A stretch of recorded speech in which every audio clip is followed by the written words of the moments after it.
உன் பாதை தெரியும், பாதை அறிந்தால் உன் வாழ்க்கை தொடரும். வாழ்ந்து பாரடி பெண்ணே பெண்ணே, வாழ நினைத்தால் உன் பாதை தெரியும், பாதை அறிந்தால் உன் வாழ்க்கை தொடரும். வாழ்ந்து பாரடி பெண்ணே பெண்ணே. பொங்கும் போது கரையை தாண்டி கடலின் அலைகள் சீறி பாயும். நேரம் வந்தால் நாமும் கூட அலையை போல மாற வேண்டும். அடங்கி இருக்கணும் பாசத்திற்காக, நிமிர்ந்து நிற்போம் மானம் காக்க. அடங்கி இருக்கணும் பாசத்திற்காக, நிமிர்ந்து நிற்போம் மானம் காக்க. வாழ நினைத்தால் உன் பாதை தெரியும், பாதை அறிந்தால் உன் வாழ்க்கை தொடரும். வாழ்ந்து பாரடி பெண்ணே பெண்ணே.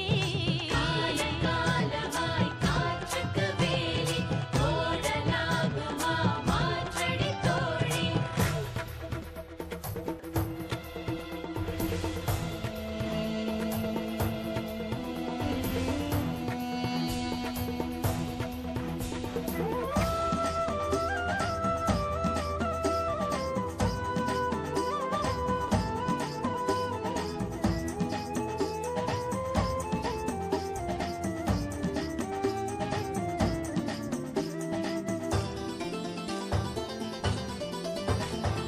பெண்களின் இதயம் அன்பின் ஊற்று, கண்களின் வழியே அன்பை காட்டு. தோளின் மீது ஏறும் சுமைகள் யாவும் தாங்கும் பலம் வருமே. ஒவ்வொரு உறவும் உன்னை ஏற்று உன் வழி நடந்திடும் பண்பை ஊட்டு. வாழும் வாழ்க்கை வேதமாகும், வானம் பூமி வசப்படுமே. உண்மையும் பெண்மையும் தோற்பதில்லை, தோற்கும் போது அதை எதிர்த்திடு நீ. உண்மையும் பெண்மையும் தோற்பதில்லை, தோற்கும் போது அதை எதிர்த்திடு நீ. பாவம் பார்த்தால் நியாயமில்லை, பூவும் முள்ளாக மாற வேண்டும். அடங்கி இருக்கணும் பாசத்திற்காக, நிமிர்ந்து நிற்போம் மானம் காக்க. வாழ நினைத்தால் உன் பாதை தெரியும், பாதை அறிந்தால் உன் வாழ்க்கை தொடரும். வாழ்ந்து பாரடி பெண்ணே பெண்ணே. பொங்கும் போது கரையை தாண்டி கடலின் அலைகள் சீறி பாயும். நேரம் வந்தால் நாமும் கூட அலையை போல மாற வேண்டும். அடங்கி இருக்கணும் பாசத்திற்காக, நிமிர்ந்து நிற்போம் மானம் காக்க. அடங்கி இருக்கணும் பாசத்திற்காக, நிமிர்ந்து நிற்போம் மானம் காக்க.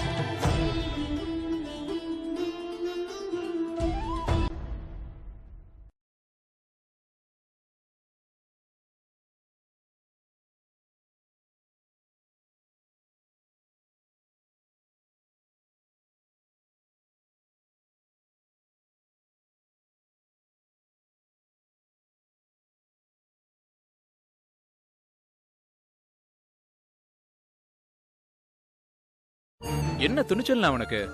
பாக்குறதுக்கு என்ன பந்தாவா இருக்கான், ஆனா பழகி பார்த்தா தான் தெரியுது பக்கா லோக்கலா இருக்கான். தம்பி, இனிமேதான் நாம ரொம்ப கவனமா இருக்கணும். எப்ப அவன் யோசிக்க ஆரம்பிச்சிட்டானோ அப்பவே நம்ம உஷாரா இருந்திருக்கணும். முடிஞ்ச வரைக்கும் அவங்கிட்ட நம்ம உறவாடி பணத்தை கரெக்ட் பண்ணது பாப்போம். நாம கூட்டு சேர்ந்த விஷயம் அவனுக்கு தெரிஞ்சா நம்மளை விட பெரிய ஆளா பார்க்க போயிடுவான். அதெல்லாம் போக மாட்டானே. தம்பி, நமக்கு ஒரு வியாதி வந்துட்டா ஒரு டாக்டர் போய் பாக்குறோம். அவரால் நம்மளை குணப்படுத்த முடியலன்னா நாம அடுத்த டாக்டர் போய் பாக்குற மாதிரி, நாம அவனுக்கு ஒத்து வரலன்னா நம்மளை கட் பண்ணி விட்டுட்டு வேற ஆளை வச்சு நம்மளை போட்டு தள்ளிட்டு போய்கிட்டே இருப்பான். தம்பி, எந்த ஒரு தப்பு காரியமும் முத செய்யும் போதுதான் பயமா இருக்கும். அப்புறம் போக போக பயம் தெளிஞ்சு பழக்கமாயிடும். இப்ப அவன் ரொம்ப தெளிவாயிட்டான். அண்ணா, மனுஷனுங்க சைக்காலஜிய நல்லா தெரிஞ்சு வச்சிருக்கீங்க. நம்ம என்ன செய்யலாங்கிறத தெளிவா பேசி முடிவெடுக்கலாம். அவன் பணத்தாசை காட்டி நம்மளை பிரிச்சு மோசம் செய்யலான்னு பாக்குறான். அவன் நமக்கு கிளாஸ் கொடுக்க பாக்குறான், நாம அவனுக்கு கிளாஸ் கொடுப்போம். கொல்லன் தெருவுல பூச்சி விற்க பாக்குறான், நம்மளை பத்தி அவனுக்கு தெரியல, ஆழம் தெரியாம காலை விட்டுட்டான். நம்ம கிட்ட இருந்து அவன் தப்பவே முடியாது. பணம் தர்றேன், வரல, வந்ததும் தரேன்னு நம்ம கிட்ட வாய்தா போட்டுட்டு இருக்கான். அவன் ஒரு வெத்து வேட்டு. பொண்டாட்டிட்டு சொத்து இருக்கு, அதுல கொஞ்சம் பிரச்சனை இருக்கு. அது சரியானா பணம் வந்துடும்.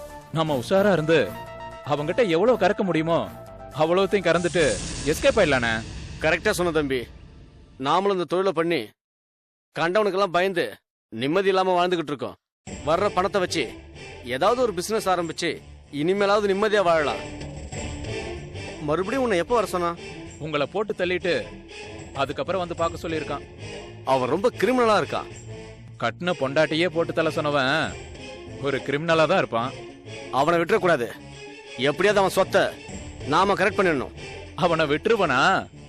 அவன் காம தேனுன்னு அவனை வச்சுதான் நம்ம குபேரன் ஆகணும். கொஞ்ச நாளைக்கு நாம அவனை பார்க்க போக வேண்டாம், விட்டு பிடிப்போம். நாளை கடத்த கடத்த அவன் உஷாராயிருவான். எப்ப அவனுக்கு நம்ம மேல சந்தேகம் வந்துச்சோ இனிமே நாம உஷாரா இருந்து ஒரு முயற்சியில இறங்கிட வேண்டியதுதான். நானும் நீ சேர்ந்து அவனை போய் பார்ப்போம். நம்ம சேர்ந்து போனா அவனுக்கு டவுட் வருமே. வரட்டும், அப்பதான் நம்ம மேல அவனுக்கு பயம் வரும். நாம நினைச்சதை செய்ய முடியும். நாம இப்ப சேர்ந்த விஷயம் தெரிஞ்சா அவன் வேற ஆளை வச்சு நம்மள போட்டு தள்ளிட்டா? தம்பி, இதுக்கெல்லாம் பயந்தா நம்ம வாழ முடியுமா? எப்பவும் நீ உஷாராரு. உன்னை தேடி வரவங்கிட்ட ரொம்ப உஷாராரு. எவன் எந்த நேரத்துல நம்மள போட்டு தள்ளுவான்னு சொல்ல முடியாது. சரிண்ணே, நீங்களும் எங்கேயாவது தண்ணி அடிச்சுட்டு மட்டையாயிராதீங்க. தம்பி, தண்ணி அடிச்சா நான் உங்களை சேர்ந்து தான் அடிப்பேன், இல்லைன்னா தனியா அடிப்பேன். அண்ணா, அவன் சரோஜா கிட்ட போய் நம்மளை பத்தி சொல்லி அவன் நம்ம கிட்ட எதனா ப்ராப்ளம் பண்ணா? தம்பி, அவ ரொம்ப உஷாரான ஆளுப்பா. விஷயமா உன்னையும் என்னையும் கூப்பிட்டு பேசி அதுக்கப்புறமா தான் முடிவு பண்ணுவா. அண்ணா, அவன் வேற ஆளை தேடி போறதுக்கு முன்னாடி நாம அவனை தேடி போய் ஒரு வழி பண்ணிடலாண்ணே. அப்ப நான் கிளம்பிட்டேண்ணே. சரிப்பா.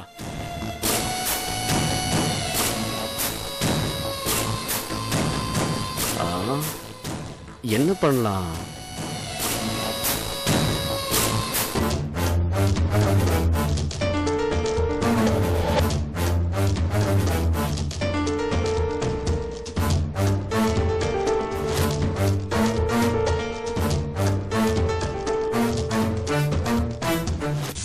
வணக்கம் நாதா.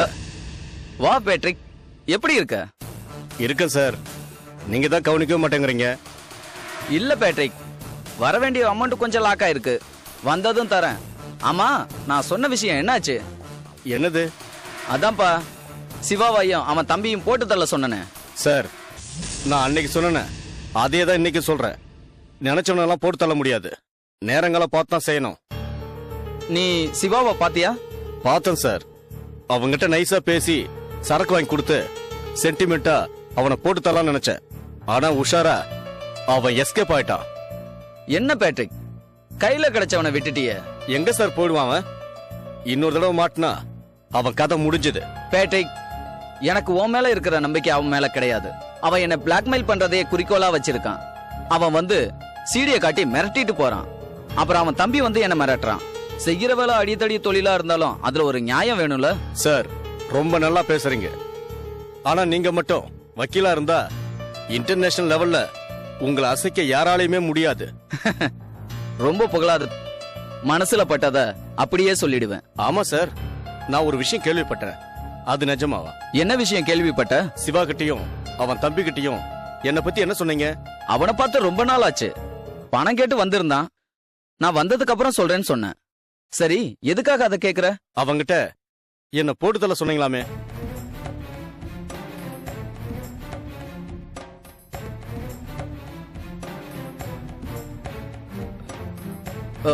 என்ன பேட்ரிக், பகல்லே தனிக்கினி போட்டிருக்கியா?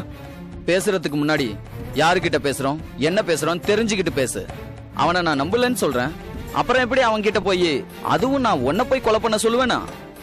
எனக்கு என்ன பைத்தியம் பிடிச்சிருக்கா?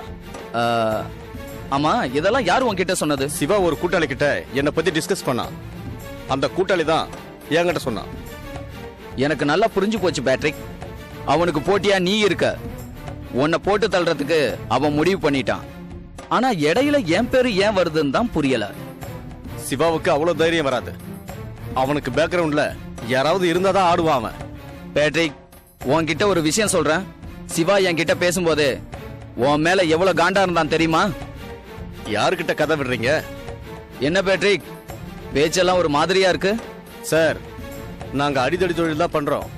எங்களுக்குள்ள போட்டி இருக்கலாம், ஆனா பொறாம கிடையாது. நம்பினவங்களுக்கு உசிரியே கொடுப்போம். நம்பிக்கை துரோகம் மட்டும் பண்ணவே மாட்டோம். அது எனக்கு தெரியும் பேட்ரிக், நீ ரொம்ப நல்லவன். அதனாலதான் எந்தவித ஒளிவு மறைவும் இல்லாம வெளிப்படையா பேசி பழகிக்கிட்டு இருக்கேன். சும்மா வெளி அளவுல பாசத்தை காட்டாத. பாசங்கிறது நெஞ்சில இருந்து வரணும். என் மேலேயே நீ சந்தேகப்படுறியா? சிவா கிட்ட நான் அந்த மாதிரி சொல்லல. எங்க சிவாவை கூட்டிட்டு வந்து என் முன்னாடி சொல்லு பார்க்கலாம். கூப்பிடுற, ஆனா சிவா இப்ப வரல. அவன் தம்பி தான் வந்திருக்கான். கணேஷ், எல்லாம் ஒரு செட்டப்போட தான் வந்திருக்கீங்களா? சார், எப்படி இருக்கீங்க? கணேஷ் சார் உங்ககிட்ட என்ன சொன்னாரு? கணேஷ், நான் உன்கிட்ட பணம் வந்து தரேன் தானே சொல்லியிருந்தேன். என்ன சார் ஓவரா ஆக்டிங் கொடுக்குறீங்க? உங்களுக்கு எவ்வளவு நெஞ்செழுத்து இருந்தா இவர்கிட்ட என்ன போட்டு தள்ள சொல்லுவீங்க, என்கிட்ட இவரை போட்டு தள்ள சொல்லுவீங்க? நீங்க ரெண்டு பேரும் தப்பு தப்பா பேசிக்கிட்டு இருக்கீங்க. ஏய், பணம் இருந்தா பெரிய இவனா நீ? ரொம்ப கேம் ஆடுறானே.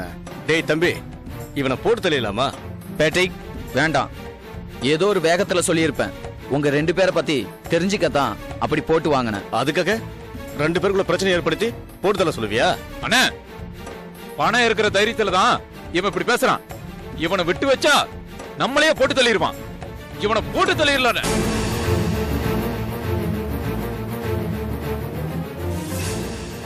இங்க பாரு பேட்ரிக், என்ன எதுவும் செஞ்சிடாத. ஏதோ தெரியாம சொல்லிட்டேன். இனிமே அப்படி சொல்ல மாட்டேன்.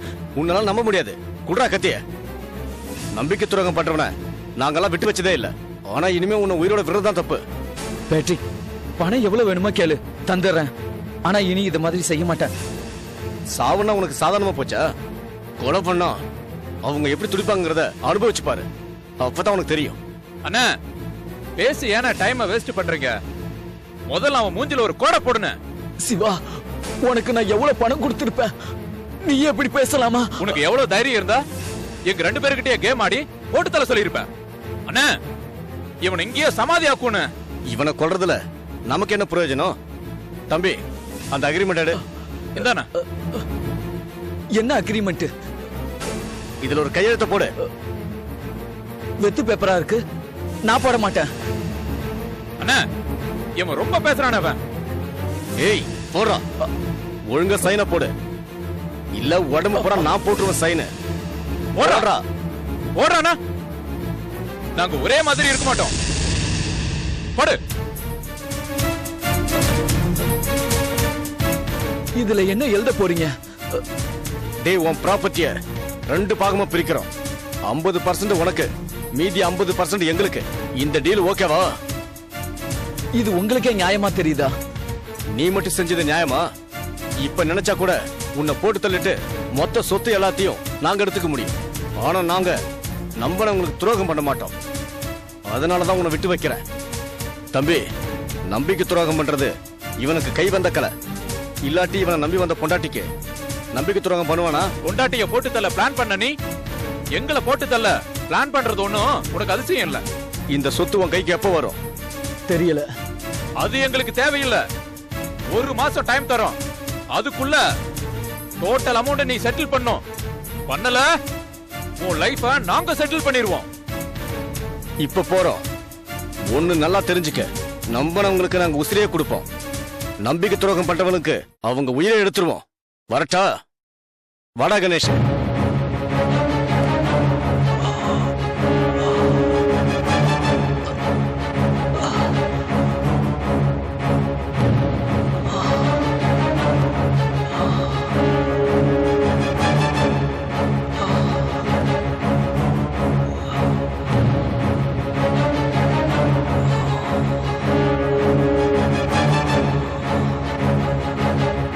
சொல்லுங்க தம்பி, எதுக்காக என்ன பார்க்க வந்திருக்கீங்க? யார் நீ? சார், என் பேர் ராஜா. வீடா சரோஜா என்னோட சித்தி. இங்க எதுக்காக வந்த? என்ன வேவு பார்க்க வந்தியா? இல்லைண்ணே, நான் உங்களை பார்க்க வந்தது என் சித்திக்கு தெரியாது. தெரிஞ்சா இங்கே வர விட மாட்டாங்க. நானாக தான் இங்கே வந்தேன். என்ன விஷயம்? அண்ணே, உங்களை கூட போன அண்ணனா நினச்சி என் நிலைமையை சொல்கிறேன். நீங்கள் தான் எனக்கு உதவணும். என்னை நம்பி வந்தவங்களை யாரையும் நான் கைவிட மாட்டேன். என்ன விஷயம்? அண்ணே, என் தங்கச்சி பானு சத்யான்ற பையனை லவ் பண்ணா. நாங்களும் லவ் புரிஞ்சுக்கின்னு சம்மந்தம் பேசணும். கல்யாணம் ஆன முடிவில் நிறைய வரதட்சணை கேட்டாங்க. எங்களால் கொடுக்க முடியல. சத்யாவோட எப்படியா அந்த கல்யாணத்தை நடத்தி முன்னு எங்களை டார்ச்சர் பண்ணி வரதட்சணை கேட்டு தொந்தரவு பண்ணாங்க. எங்கள் அம்மா அவங்க மேலே போலீஸில் புகார் கொடுத்துட்டாங்க. அதனால் அந்த கல்யாணம் நின்று போச்சு. சத்யா அவங்க அம்மாவுக்கு எங்கள் மேலே பயங்கர கோவம். இந்த நிலைமையில் என் தங்கச்சி பானுவை கிஷோர்னு ஒருத்தர் கல்யாணம் பண்ணிக்கு வந்தார். நாங்களும் ஒரு நல்லவர் நினச்சி பொண்ணு கொடுத்தோம். ஆனால் அவங்க சத்யா அம்மா பேச்சை கேட்டுட்டு என் தங்கச்சி பானுவை தினம் தினம் டார்ச்சர் பண்ணுறான். அதான் அவனை கண்டிச்சு வைக்கணுண்ணே. ஏன் உங்க சித்திய பெரிய ரவுடி தானே? அவங்க கிட்ட போகாம என்கிட்ட வந்தா? எங்கள் சித்தி இந்த விஷயத்துல வந்து இறங்குனா நாளைக்கு ஏதோ பிரச்சனை வந்து என் தங்கச்சி வாழ வெட்டி ஆயிடுவாளோன்னு பயப்படுறாங்க. அதனால கொஞ்சம் விட்டு பிடிக்கலாம்னு டிலே பண்ணுறாங்க. அதுக்கு பானுக்கும் ஏதாவது நடந்துருமோன்னு எனக்கு பயமா இருக்கு. நீங்க தான் என் தங்கச்சிக்கு ஒரு நல்ல வழக்கு அமைச்சு கொடுங்கண்ணே. கிஷோரை கண்டிச்சு வைக்கணும்ண்ணே. இத பாரு ராஜா, பேசினா வேலைக்கு ஆகாது.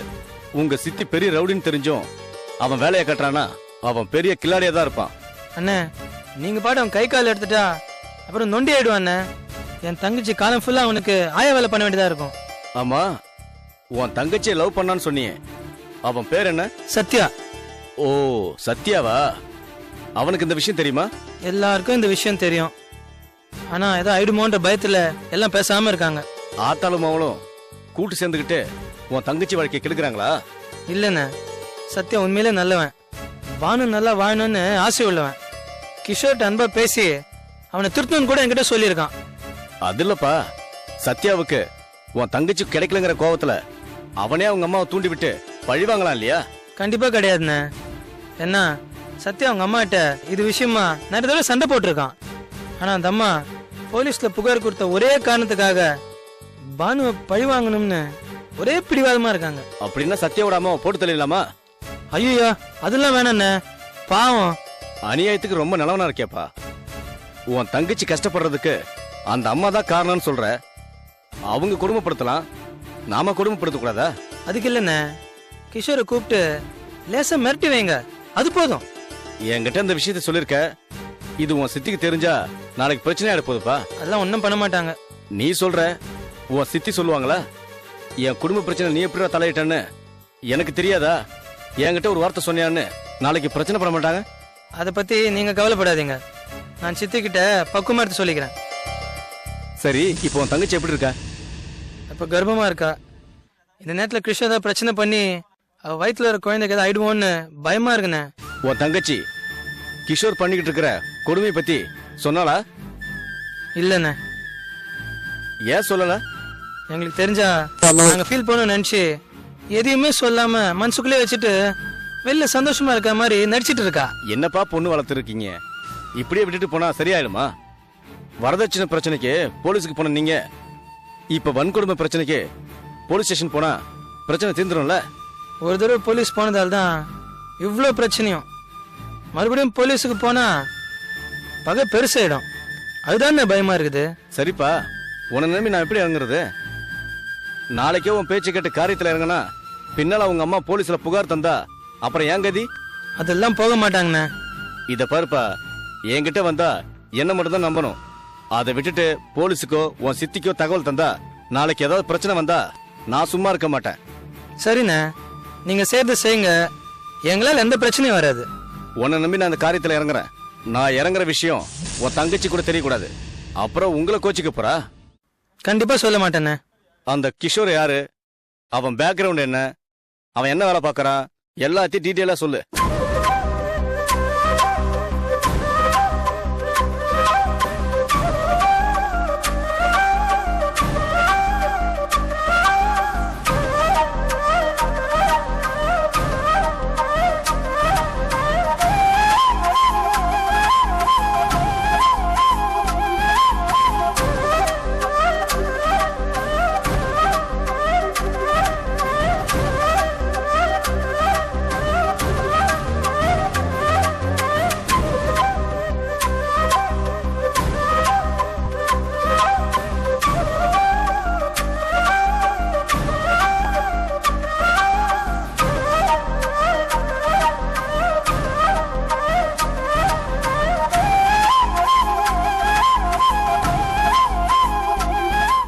ஓகே ராஜா, நீ கவலைப்படாம போயிட்டு வா. நான் முதல்ல அவனை பார்த்து பேசிட்டு வரேன். ஒழுங்கா நம்ம வழிக்கு வரானா இல்ல ராங் ரூட்ல போறானான்னு பாத்துக்கலாம். எது எப்படியோ கவலைப்படாத. அவ இனிமே உன் தங்கச்சிக்கிட்ட தகராறு பண்ணாம என்னால முடிஞ்ச உதவி நான் பண்றேன். சரிங்க சார், ஈவினிங் வந்து அட்வான்ஸ் கொடுக்குறேன். பணம்லாம் வேண்டாம், முதல்ல உன் தங்கச்சி வாழ்க்கையை பார்ப்போம், அப்புறம் மீதி எல்லாம் பார்ப்போம். உண்மையிலே நீங்க அண்ணன் தான். உங்களை நம்பி நான் போறேன். வரேண்ணே.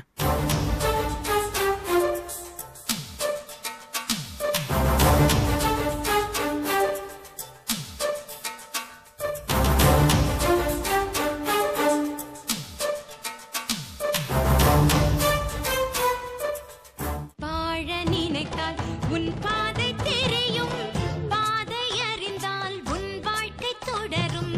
வாழ்ந்து பாரடி பெண்ணே பெண்ணே, வாழ நினைத்தால் உன் பாதை தெரியும், பாதை அறிந்தால் உன் வாழ்க்கை தொடரும்.